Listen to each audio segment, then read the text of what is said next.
झारखंड विधानसभा के मानसून सत्र का आज से आगाज हो रहा है और 28 अगस्त तक ये सत्र चलेगा। वहीं अब आपको सीधे लिए चलते हैं झारखंड विधानसभा, जो हमारे सहयोगी नवीन शर्मा हमारे साथ जुड़े हुए हैं। नवीन, आज क्या विशेष है? देखिए माधवी, आज मानसून सत्र का जो पूरक मानसून सत्र इसे कहेंगे, चूँकि मानसून सत्र अनिश्चित काल के लिए स्थगित थी, वो कार्य दिवस पूरे नहीं हुए थे, इसलिए पूरक मानसून सत्र इसे कह सकते हैं। और इसकी शुरुआत जो है वो आज से हो रही है।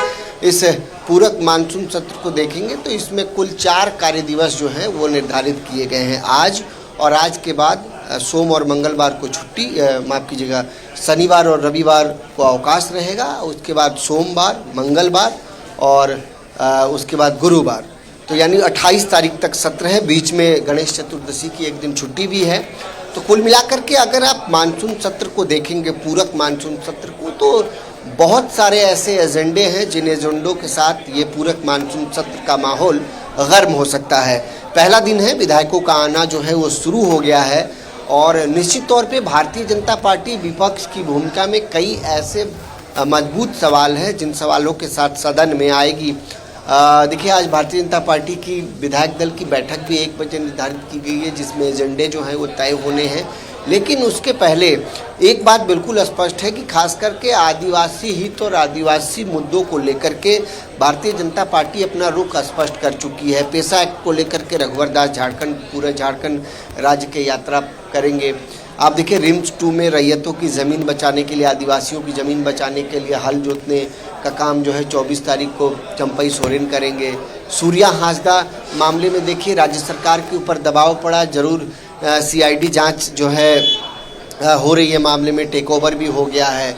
लेकिन ये जो आदिवासी हित के जो बड़े मुद्दे हैं, ये सदन में जरूर गूंज सकते हैं, क्योंकि बीजेपी का एजेंडा बिल्कुल स्पष्ट है कि भारतीय जनता पार्टी कहीं ना कहीं झारखंड मुक्ति मोर्चा कांग्रेस की सरकार को आदिवासी हित और आदिवासी एजेंडे पर जिस तरीके से सरकार काम कर रही है, वो कहीं ना कहीं सरकार को घेरने का प्रयास करेगी। और वो देखना होगा, चूँकि ये जो कार्य दिवस है क्या शांतिपूर्ण तरीके से चलेंगे। चूँकि आज तो पहला दिन है, आज पहले दिन देखेंगे, क्योंकि रामदास सोरेन जो पूर्व शिक्षा मंत्री, उनका निधन हो गया था।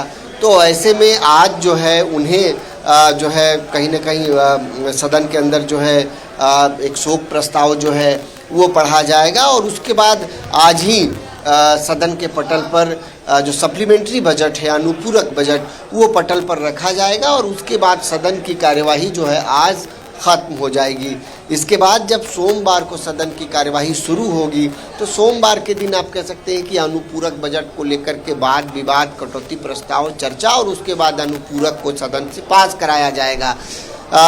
मंगलवार की कार्यवाही को देखेंगे। उसके बाद मंगलवार चूँकि सरकार कई बिजनेस को लेकर के जो है वो आ सकती है, और इसके अलावा बुध को छुट्टी और फिर गुरुवार को सदन फिर से आहूत की जाएगी। सदन चूँकि आखिरी दिन होगा 28 तारीख, वो बहुत सारे खास करके प्राइवेट बिल समेत कई चीज़ें जो हैं आखिरी दिन लाई जाती है सदन में।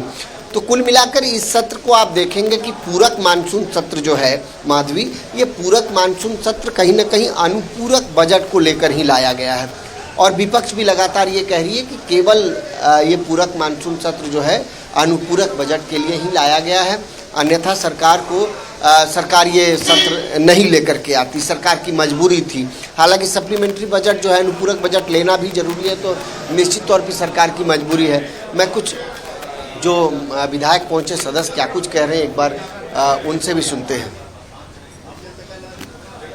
प्रस्ताव आता है तो विचार किया जाएगा, लेकिन पार्टी के माध्यम से भारतीय जनता पार्टी का विधायक दल में ये प्रस्ताव तो मिलना चाहिए।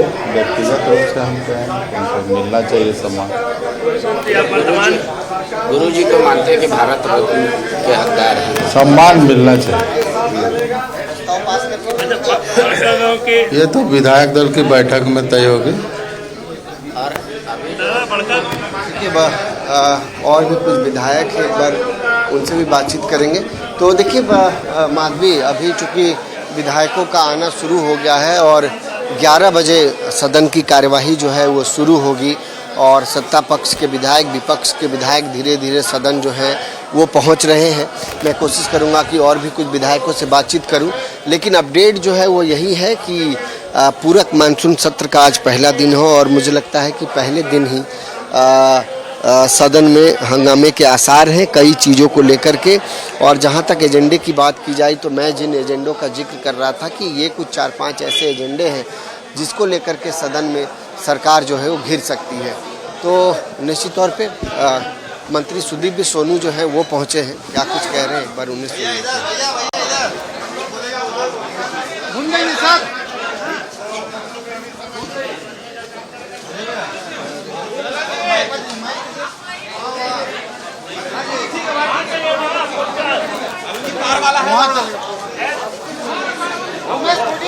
तो मंत्री सुदीप सोनू जो है वो पहुंचे हैं।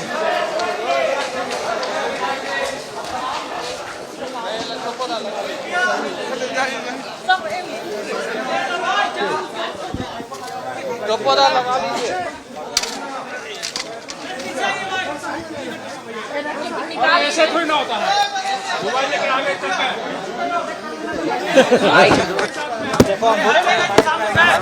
आप लोग चुप हो जाइएगा तो ठीक हो जाएगा। सबका डाल शांति तो हो जाओ ना, हल्ला करता मछली बाजार जैसा ना। अरे शांत हो जाए यार।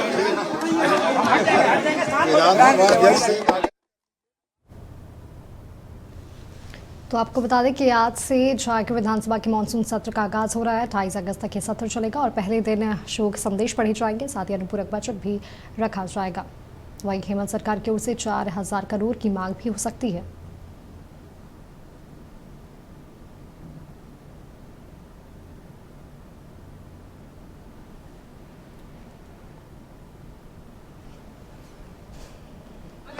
सर एक मिनट व्यवस्थित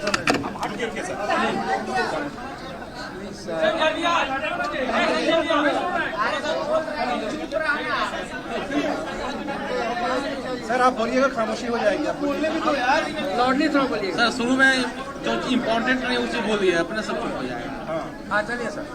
साथियों, पहला प्रश्न यह आया कि झारखंड मुक्ति मोर्चा के संगठन ने स्वर्गीय देशमगुरु शिबू सोरेन के लिए भारत रत्न की मांग रखी है। मेरा स्पष्ट ये मानना है कि झारखंड की जनता की यह जनभावना है, इसकी अभिव्यक्ति झारखंड मुक्ति मोर्चा ने की है और मैं इस बात के लिए बहुत इत्मीनान हूँ कि विधानसभा जनता के विचारों का प्रतिबिंब होती है। अगर झारखंड की जनता की यह इच्छा है कि देशमगुरु शिबू सोरेन को भारत रत्न प्रदान किया जाए तो मेरा व्यक्तिगत मानना यही है कि फ्लोर पर विधानसभा के द्वारा एक सर्वानुमति का प्रस्ताव पारित किया जाना चाहिए और ये सर्वानुमति का प्रस्ताव भारत सरकार को प्रेषित किया जाना चाहिए। सर संसद में कल एक बिल आया है जिसमें करिकुलम में भी शिबू सोरेन के बारे में पढ़ाने की बात हुई है। तो ये जो है डिसीजन हो चुका है, एनसीईआरटी के पास क्या अप्रूवल के लिए आप लोग भेजेंगे इसको, क्योंकि 20% 8 से 12 तक जो है एनसीईआरटी अप्रूव करेगा। जो तकनीकी मसले हैं वो निश्चित रूप से उनका समाधान की दिशा में सरकार पहल करेगी, चाहे हमें एनसीईआरटी में जाना पड़े चाहे अन्य जगहों में जाना पड़े। लेकिन मेरा यह स्पष्ट मानना है कि देशमगुरु के जीवन के संघर्ष को वर्तमान पीढ़ी को और आने वाली पीढ़ी तक इस बात को जाना चाहिए। उन्हें यह मालूम होना चाहिए कि आज से 50 साल पहले नेमरा के उस छोटे से गांव से चलकर जिस आदमी ने जननायक की भूमिका में राज्य को अलग कराने के लिए सब कुछ किया, निश्चित रूप से उसकी जीवनी बच्चों को पढ़नी चाहिए। संसद में एक बिल आया है जो बिल मंत्रियों, मुख्यमंत्रियों और प्रधानमंत्री तक जाएगी, जो 30 दिन का बैरियर है, जिसमें प्रावधान ऐसा जाएगा अगर 130वां संशोधन विधेयक जो एनडीए के द्वारा लाया गया है, इसके गुण और दोष की समीक्षा विभिन्न राजनीतिक दल, विभिन्न संगठन, विभिन्न पक्ष अपने तरीके से कर रहे हैं और मुझको ये बड़ा स्पष्ट प्रतीत होता है कि निश्चित रूप से यह बिल अभी तो जेपीसी को गया है, जेपीसी के बाद जब ये सदन में आएगा तो उसके बाद ये न्यायिक समीक्षा से परे नहीं होगा।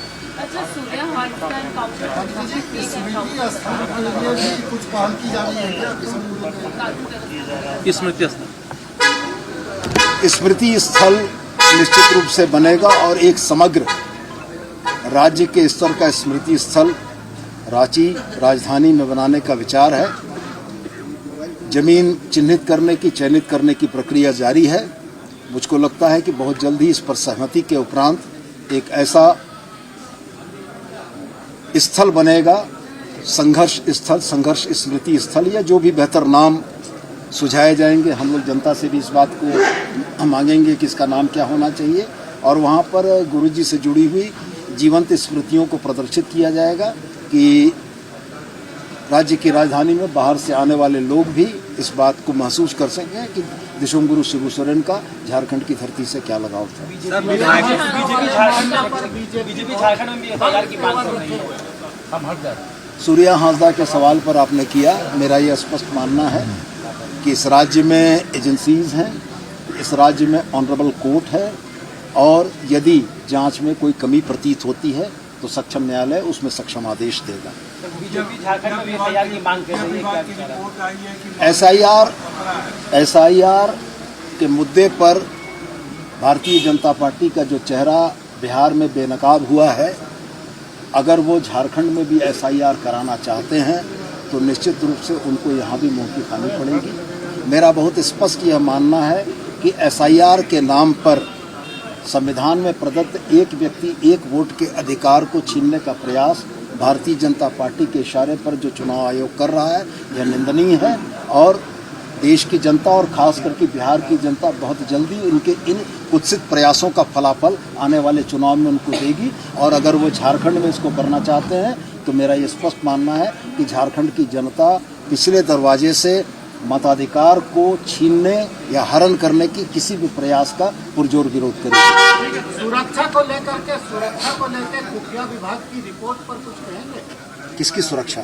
विधायकों की सुरक्षा। सत्र के दौरान खुफिया विभाग की रिपोर्ट है कि सत्र के दौरान अपराधी या उग्रवादी तत्व माननीयों पर उनके क्षेत्र से आने जाने के क्रम में हमला कर सकते हैं, क्या कहिएगा? खुफिया विभाग की रिपोर्ट हमने तो नहीं देखी है, पब्लिक डोमेन में वो आती भी नहीं है। आप तक अगर उसकी सूचना है तो आपके पास उचित सूचना ही होगी, लेकिन मैं स्पष्ट मानता हूं कि खुफिया विभाग की रिपोर्ट के आधार पर हमारी पुलिस, हमारा गृह विभाग निश्चित रूप से सम्यक उसकी समीक्षा करेगा, और समीक्षोपरांत जो उचित निर्णय होगा वो किया जाएगा। एक आखिरी सवाल है मेरा, चंपईदा हल लेकर तैयार है रिम्स 2 की जमीन को जोतने के लिए, सरकार से वो पूछ रहे कि किसके आदेश से बाउंड्री हुआ, तो क्या सरकार का स्टैंड क्या होगा रिम्स 2 को लेकर? क्योंकि जब बीजेपी की गवर्नमेंट थी तो जेएमएम ने विरोध किया था, जेएमएम की गवर्नमेंट है तो बीजेपी विरोध करती दिख रही है। किन कारणों से और कैसे करके अतीत की घटनाएं घटी हैं, उनका मूल्यांकन वर्तमान में करना बहुत उचित प्रतीत नहीं होता है। लेकिन वर्तमान की जो बात है, रिम्स 2 के बनने में जो लोग भी राजनीतिक लाभ के लिए रोड़े अटका रहे हैं, मेरा यह स्पष्ट मानना है कि रिम्स 2 झारखंड की जनता को इलाज के लिए समर्पित एक संस्थान है, और अगर उसके बनने में कोई लोग अपने राजनीतिक लाभ के लिए रोड़े अटकाते हैं तो झारखंड की जनता के निशाने पर होंगे।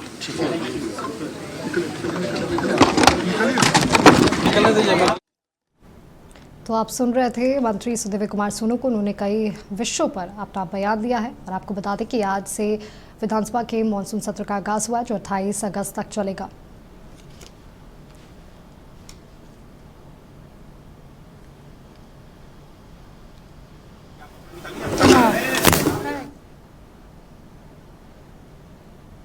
तो आपको बता दें कि आज से झारखंड विधानसभा के मानसून सत्र का आगाज हुआ है। 22 से 28 अगस्त तक के विधानसभा का मानसून सत्र चलेगा, और कई मुद्दों को लेकर विपक्ष सरकार को घेरने की तैयारी में है।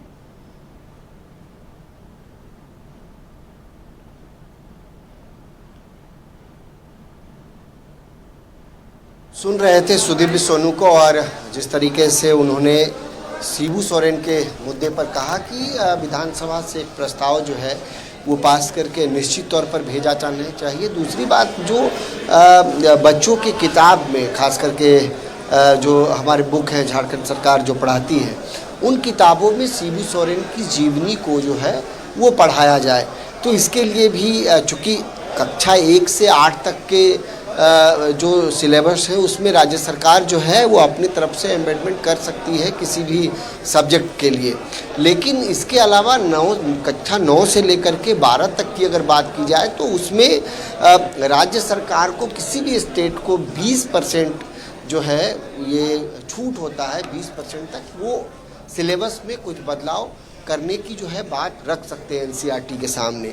तो अब ये चूँकि तकनीकी पहलू है, उच्च शिक्षा मंत्री हैं सुदीप सोनू, उन्होंने कहा कि चूँकि ये तकनीकी विषय है और इन तमाम चीज़ों पर जो है बारीकी से विभाग के द्वारा अध्ययन किया जाएगा और जो भी मांग है शिबू सोरेन से जुड़े हुए उन मांग पर जो है सरकार भी विचार करेगी और तमाम चीज़ों को जो है बहुत बारीकी से देखा जाएगा। तो निश्चित तौर पे 11 बजे सदन की कार्यवाही शुरू होगी और मुझे लगता है कि चूँकि सबसे पहले तो अनुपूरक बजट ही पटल पर रखा जाएगा और उसके उपस्थापन के बाद शोक प्रस्ताव पढ़ा जाएगा और शोक प्रस्ताव के बाद सदन की कार्यवाही आज के लिए समाप्त हो जाएगी। चूँकि शोक प्रस्ताव के बाद कोई भी बिजनेस जो है वो नहीं आता है। तो विधानसभा के बाहर की ये गतिविधि है जहाँ पर तमाम नेता विधायक मंत्री जो हैं वो सदन पहुँच रहे हैं और लगभग 11 बजे सदन की कार्यवाही जो है वो शुरू होगी। बिल्कुल माधवी। जी बिल्कुल नवीन, आपका बहुत बहुत धन्यवाद तमाम जानकारी हमारे साथ साझा करने के लिए। और 11 बजे से विधानसभा का मानसून सत्र शुरू हो जाएगा और लगातार नेताओं के आने का सिलसिला भी जारी है।